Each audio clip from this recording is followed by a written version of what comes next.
evening and welcome to the Press Box. I'm Vanessa Johnson. For the next 30 minutes, I'll be your host. With me are Reynolds and Marcks. How you guys doing? Fine. Jay, about time you've come around. Yeah.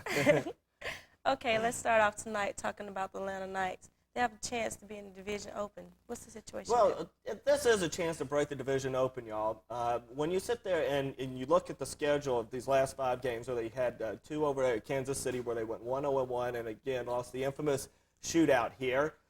You've got 3 home games where they could win all 3 games, and they've got they came home, and I can't believe it, they won a shootout over the weekend, and then they have 2 games with Salt Lake City now, 2 games that they should win, and these are important games for the Knights to win, because after this they're going to go on a brutal road trip. I mean, they're playing some of the better teams out on the West, especially. You're going to have 2 games against Las Vegas, 2 games against San Diego. These clubs both have over 60 points. It's going to be very important for the Knights to somehow, I think, go 500 on that road trip, Jay. Another advantage that this club has is that they're at first place, and they have 3 games in hand on the second-place team in their division. So it's a big month for this club. It sure is. They're going to be on the road for a month, so that's going to hurt. But they really need to stop losing these shootouts, like you alluded to. When it just seems like they get a goal or 2 lead, and in the last minute of the game they give it up, and it forces a shootout. Sometimes you wonder if that's not for the fans' sake, since the fans always go to the game to see the shootout. But that's going to cost them in the playoffs if they can't hold a lead like that. And, you know, they're just gunning for the playoffs. The regular season is just slotting anyway. Right. When you look at this club, Jay, several times they'll play at home, and they're playing very well. For example, in their shootout win over the weekend against Kansas City, this club was dominating them. The Knights had well over 40 shots, and the Kansas City club had less than 20. But here it is, you got a big lead, and they blow their lead.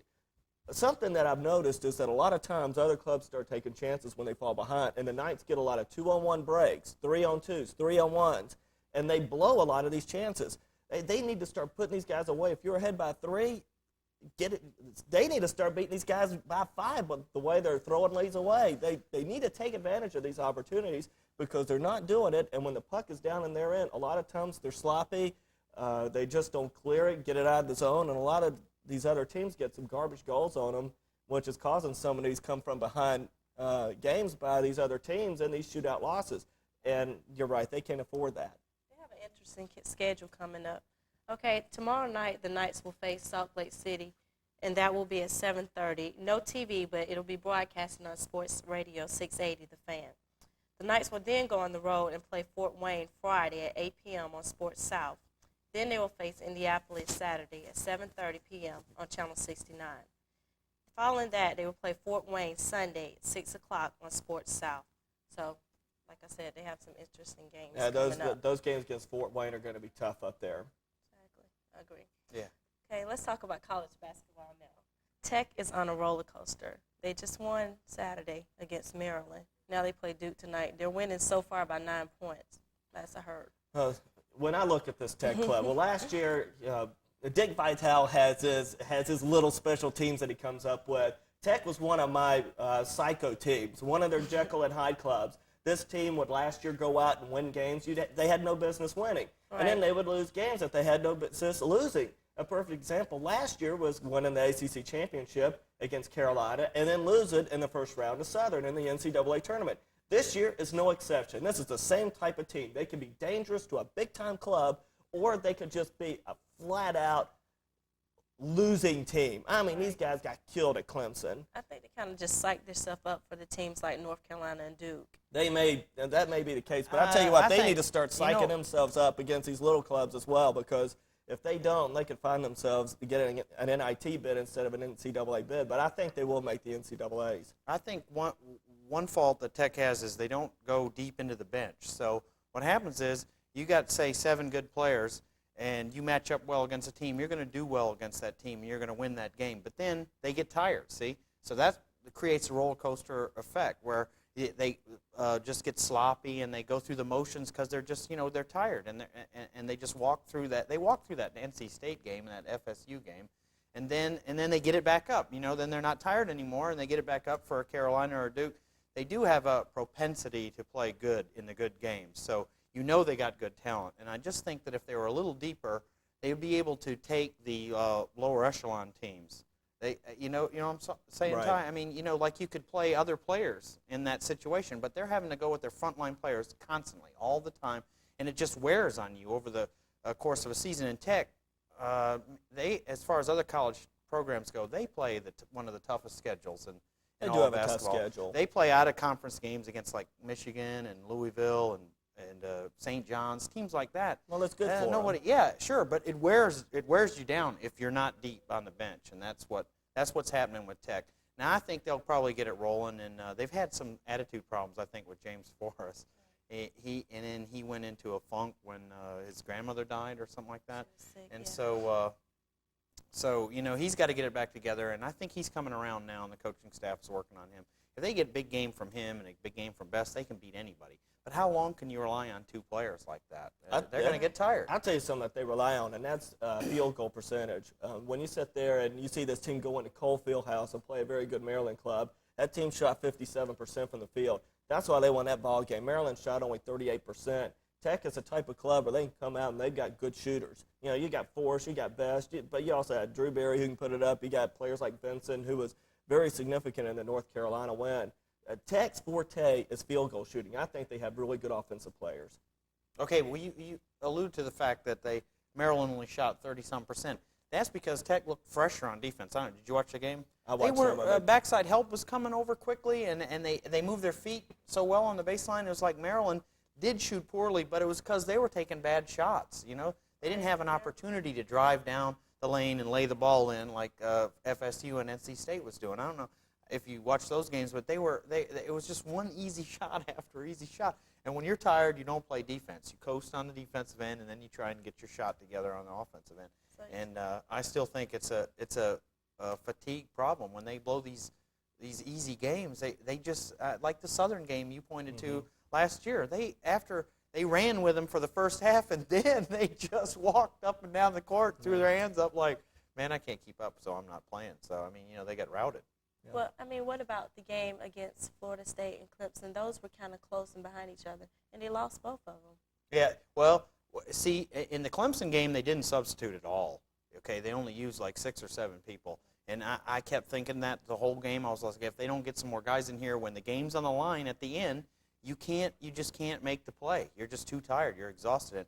Clemson is a small arena, okay, and they've been known to turn the heater off and make that place about 90 degrees, especially when Tech comes in there, because they know that Tech's not going to go 10 deep on their bench. So you think they still have a chance to make the NCAA tournament? Yeah, I really look for them now. This is going out on a limb, but I think they're going to beat Duke tonight, and they're going to beat North Carolina in North Carolina on Whoa! Saturday. I tell you what, Carolina's going to be waiting for those guys this weekend. They can wait all they want. They lost to them in the tournament, and North Carolina played very poorly against Tech here in Atlanta. I mean, I don't want to take anything away from Tech's win in Atlanta, but, I mean, North Carolina shot very poorly that game, and they were so psyched out with their terrible shooting that they were passing up open 17-foot jump shots. Hey, they don't match up at the guard position. Williams is hurt, okay? Phelps isn't that good, all right? And if Best and Berry are on, they'll beat Carolina every time because Carolina has an advantage underneath, okay? But you can take that advantage away if you outplay them at the guard position because they can't get them the ball, okay? I'll tell you now, what. Here, wait. I'll go out on a limb and I'll say after they beat Carolina, Crimmins will stay at Georgia Tech. How's that? Okay. I tell you what, you want a case of beer on me on the Super Bowl. You want to make it double or nothing on that Tech Carolina game. Hey, yeah, I might. I have to look at the point spread and see who's hurt and who's not before I I go think out on a limb. Carolina's going to let them beat them again. Of course not. They might not. Well, Ty and I were talking earlier, and we were talking about the dogs. Ty thinks they should change coaches. What do you think? Yeah, basketball dogs or football dogs or both? Basketball. Okay, they might want to change both coaches. I'm not sure. Maybe let Durham coach football for a while and Goff coach basketball. I don't know. What do you think, Ty? Couldn't be any worse right now with the way they make mistakes. Well, I definitely think it was glaring this past week when they had 2 chances to win and couldn't work an inbounds pass, okay?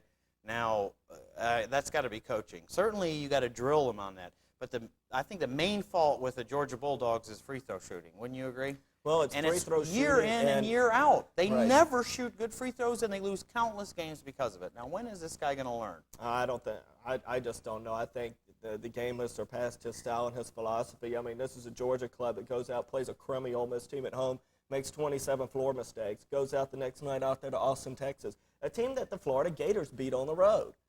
And so Georgia goes out there. What do? They make 29 floor mistakes.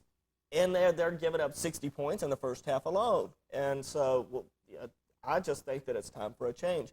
You cannot sit there and play this type of basketball where you constantly turn the ball over and you miss free throws and you have a center going out there where you're trying to get a post game to him, try and get the ball to him. The guy's miserable at shooting free throws. I mean, he just slams balls off the backboard from the free throw line. I just think Georgia needs to make a change and go in another direction. Some of this might be the way they recruit. If you look at the teams they've had, they hardly ever have a pure shooter or a pure basketball player.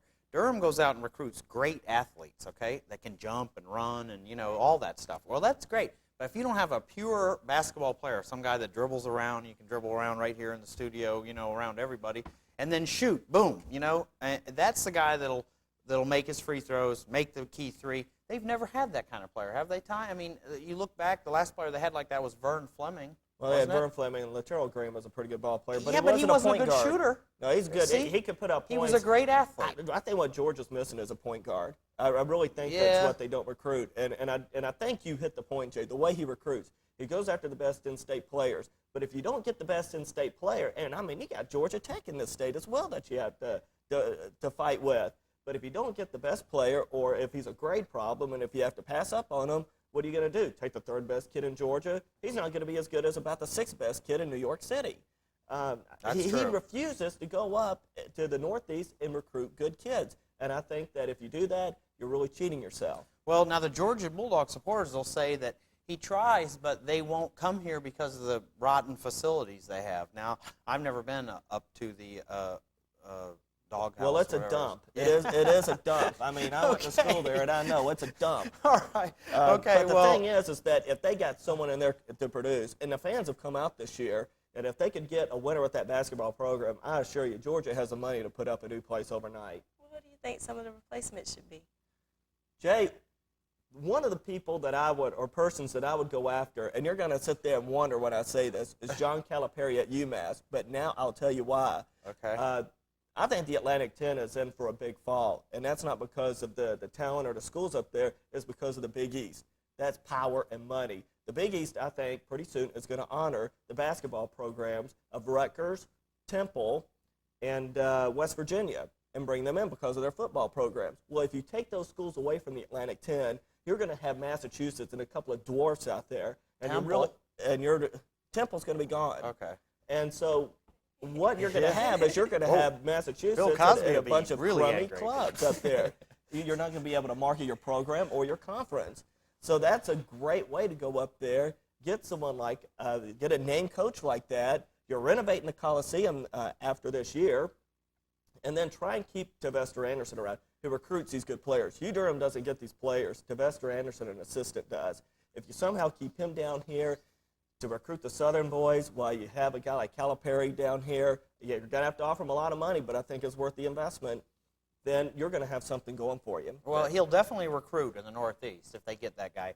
However, I don't know. I thought that he would stay at UMass and then take the Kentucky job when Pitino goes back to the NBA. He's not going to leave there anytime soon, I don't think. I don't know. I think that as they get more and more successful and run away with the SEC, that he'll probably start thinking back about the NBA. Something that concerns me, though, when making this decision is that, first of all, I don't know if Georgia's going to make a change or not. And if they don't, it shows me they don't care.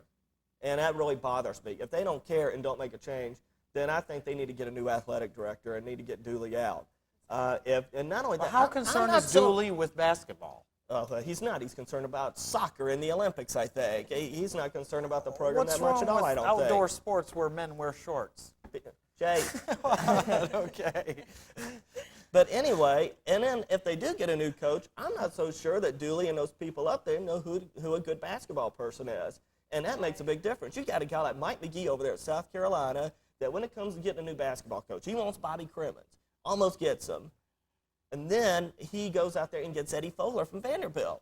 I mean, those are two big-time names, and he just doesn't stop there. Same year, he goes to that football program, gets rid of Sparky Woods, which was a smart thing to do. I think Sparky's not a good coach. And he goes out there And the types of people he was trying to get was people like Barry Alvarez from Wisconsin, but there was no way that they were going to let him go. But again, he's going after a big name. But he does get a great assistant from Florida State, which is a great move. I think Carolina's football and whole athletic program is really going to be on the rise over there in Columbia. And you got Vince Dooley over there, and I don't know, some of the decisions that he's been making lately, I think it's time for him to leave. Whoa, and that's from a dog fan. Okay. Alumni. Oh, okay. While we're speaking of basketball in general, we have a lot of important games coming up this week. To start with, tomorrow night, we have in the college basketball, Arkansas at Kentucky. That's 8 p.m. on Channel 69. In the NBA, we have the NBA All-Star Game Sunday at 6 p.m. on NBC, followed by the Atlanta Hawks at Houston next Tuesday at 8:30 on Sports South. So, we have a lot of interest. What do you think of that Arkansas-Kentucky game? Oh, I think that's a game of the year in the SEC right here. And I tell you what, this is going to be a big game for Kentucky. Losing Dent, the big center out of Edison, Georgia this year, really hurt them, and that really showed when I saw him play against Georgia over there in the barn. But this Kentucky team, the first thing that stands out to me is this game is at home. Now, Arkansas has got some really good players. Got a player like Scotty Thurman, a small forward who can light it up from the outside. They got big Corliss Williamson on the inside. It's really going to be a big man that's going to be hard to stop for Kentucky. Kentucky showed that with their defense, if the other team has a dominating big man, I mean, let's face it, Charles Claxton, the bricklayer at the free throw line, had a big game against Kentucky. So if he can have a good game, certainly Williamson, who's a much better player, could have a big game. He's not going to be in there that much, though, because they rotate 10 guys through there, and there's 60 minutes of hell. Is that what they call it? Yeah, Arkansas runs them in and out, but they've got significant players that can play in those big positions. And Arkansas has such a good inside and outside game. But this game is at Lexington. And so I So think, you're picking Arkansas? No, I think Kentucky's going to win. I think Arkansas has so much going for them, but playing that game in Lexington where I think Kentucky's just going to have the home crowd and a couple of times probably get a few home calls, but that's normal in college basketball. Kentucky does have a strong team, too, now. Well, they got a good they're outside great. team. Like Ty said, when they got their big guy hurt, they suffer inside. If Arkansas slows the game down, pounds it inside, they'll win. You think they're going to do that? No, they're not going to do that. They're going to try and run with them, and they're not. Kentucky's in a situation where if they can get a team to run with them, then they'll start hitting threes on the break, and that just kills you because you're trying to get back. You don't defend the arc. I think it'll be very important for Kentucky to get a good outside game from Dell, who maybe can loosen things up for Travis Ford. Travis Ford's always covered like a blanket no matter who he plays against. Right. And then for their inside games, people like Riddick are just going to have to stand up and play good defense and hopefully get some turnovers. I think this game is going to come down to turnovers because both teams have such aggressive defenses and they both love the transition game that I think that the team that controls and values the basketball better is going to win. I think Kentucky will get that at home, plus getting a few of those home calls. Okay. I'd like to take this time and remind our viewers that this is a live show. So if you have any questions, you can give us a call at 873-6713. Okay, we got some more significant games coming up this week. What about the game against Syracuse? Well, with Kentucky at Syracuse. That's on the weekend, isn't it? Right, that's this coming up weekend. The first thing that stands out my mind about this game, Jay, is something that you mentioned earlier, recruiting. Where is Patino from? The guy's a Yankee. He's from the Northeast, so he sits there and he plays games. I resemble that. He plays games over there at the Brendan Byrne Arena and Madison Square Garden and places like that, right. So he can showcase his team to these New York City kids when they're visiting these basketball games. It's nothing but a recruiting move. So it's hard a to game play I in the think Carrier Dome, though. I think Kentucky's going to win that game. If they beat Arkansas, they won't beat Syracuse. If they lose to Arkansas, they will beat Syracuse. I don't know. Jim Boeheim, I don't think he's a very good coach up there. Maybe not, but they have a tremendous advantage on their home court. Syracuse always has, okay? And Kentucky knows that the game of the year in the SEC, as you called it, is this week Wednesday, and they'll be coming off of that. If they get a big emotional win, they're bound to be a little flat. Well, if they come out flat against Syracuse and get way behind, they're not going to be able to catch up in that Carrier Dome. They're just not. And they'll struggle, and they'll use all their energy just to make it even, and then Syracuse will pull away at the end.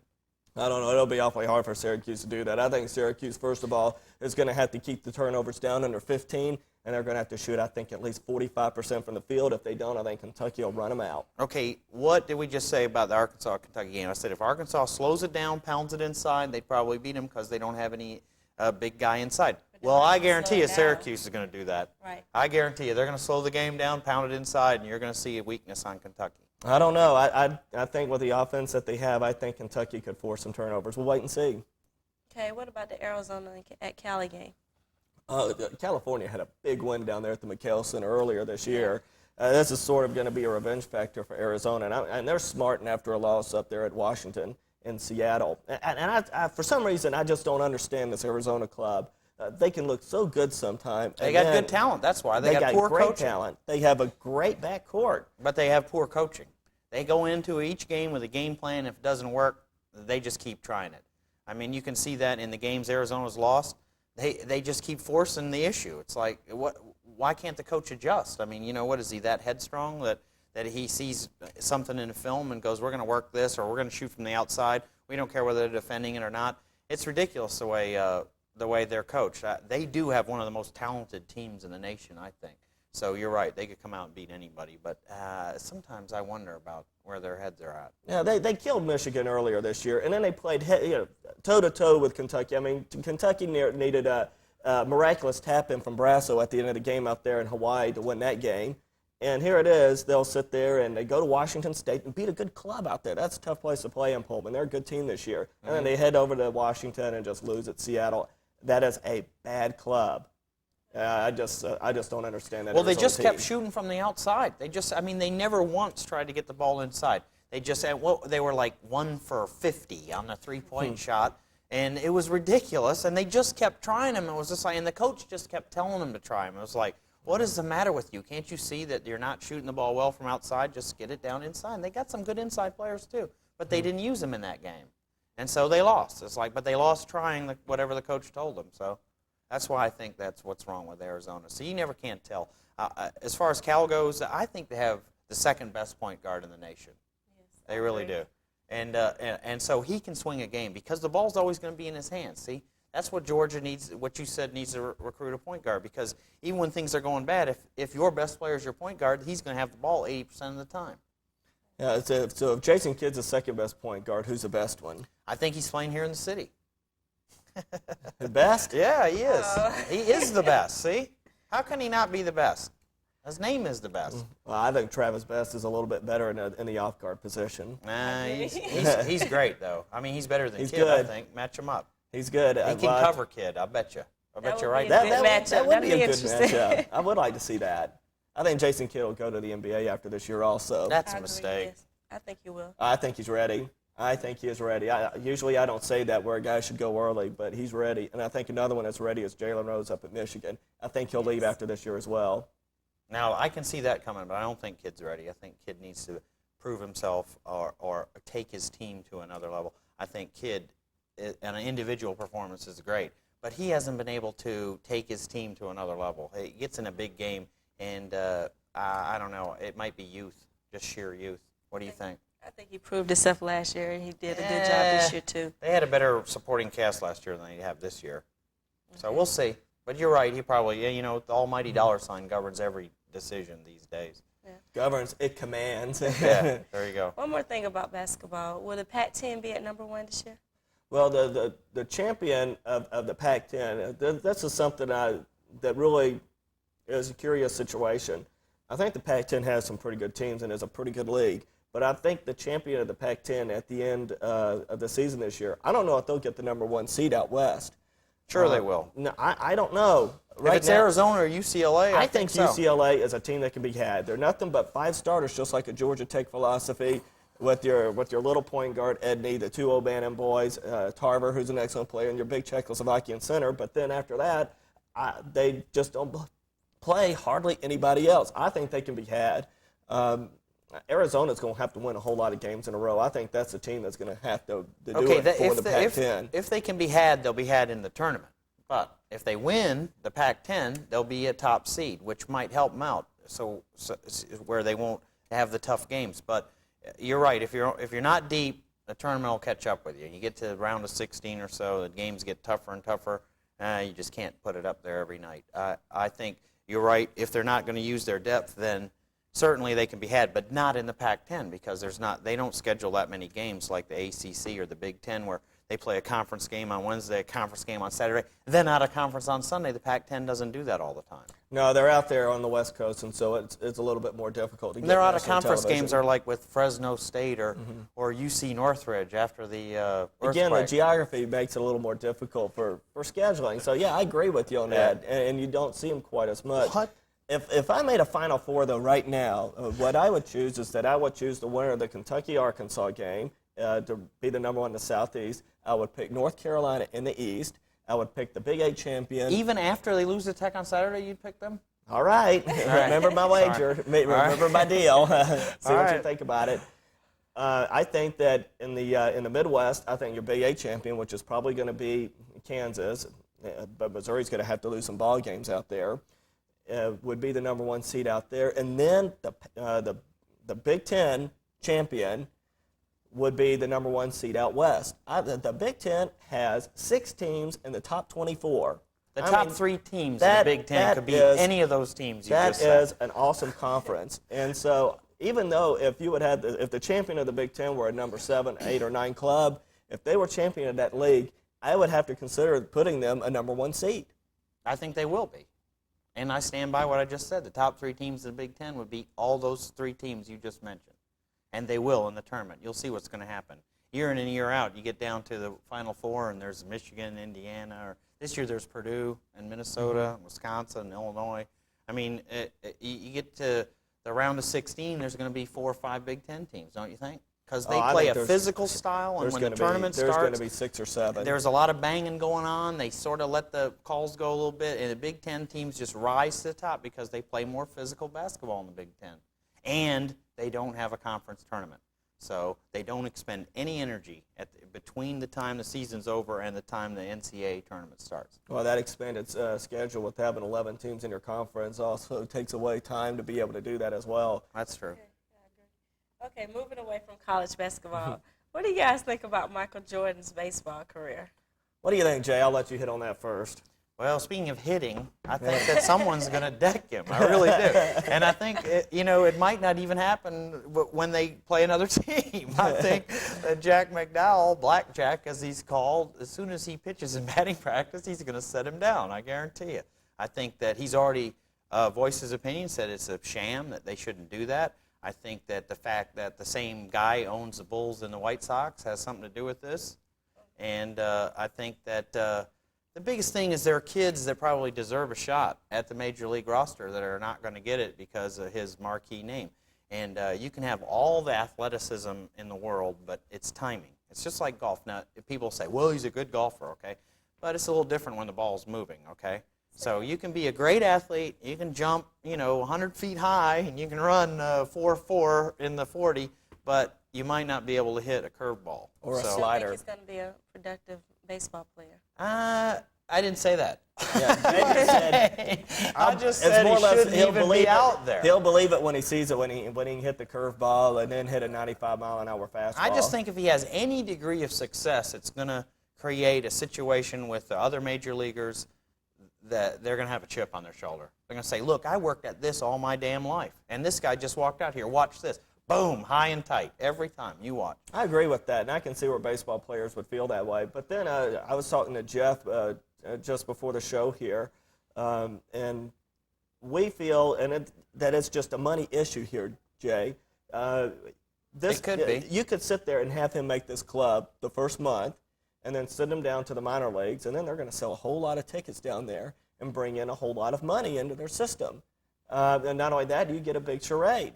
This is something that is not that the White Sox do. I mean, this is the same team that brought a midget into baseball. I mean, Bill Veeck, I think, still exists. That was a great idea. He walked. Well, sure he walked.